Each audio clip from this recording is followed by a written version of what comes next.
Pas de poignée de main, certes, mais des coups de coude et des tapes amicales pour des retrouvailles entre les frères ennemis du FPI. Ce mercredi, chez Pascal Afine-Guessant, l'ambiance était joviale et la rencontre apaisée entre les membres des deux branches du Front populaire ivoirien.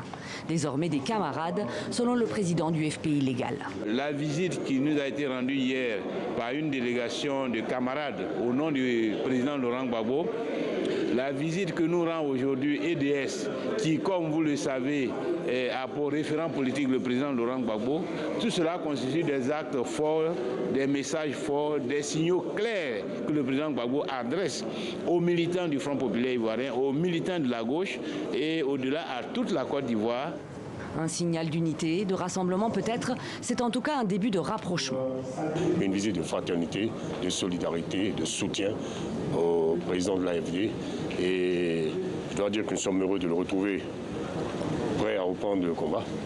Parce que ce combat-là, c'est le combat pour la démocratie, pour la paix. Et pour les législatives du mois de mars, car les dépôts de candidatures viennent de commencer, alors la grande famille du FPI se doit d'être réunie pour s'assurer le plus de sièges possible dans l'hémicycle. L'unité de l'opposition que nous sommes en train de sceller comme cela pour dire que l'opposition est désormais une et elle est engagée résolument à aller dans tous les fronts de manière unie.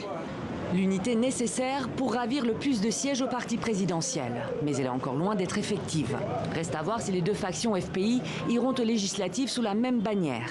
Elles ont encore 2 semaines jusqu'au 20 janvier prochain pour déposer leur candidature.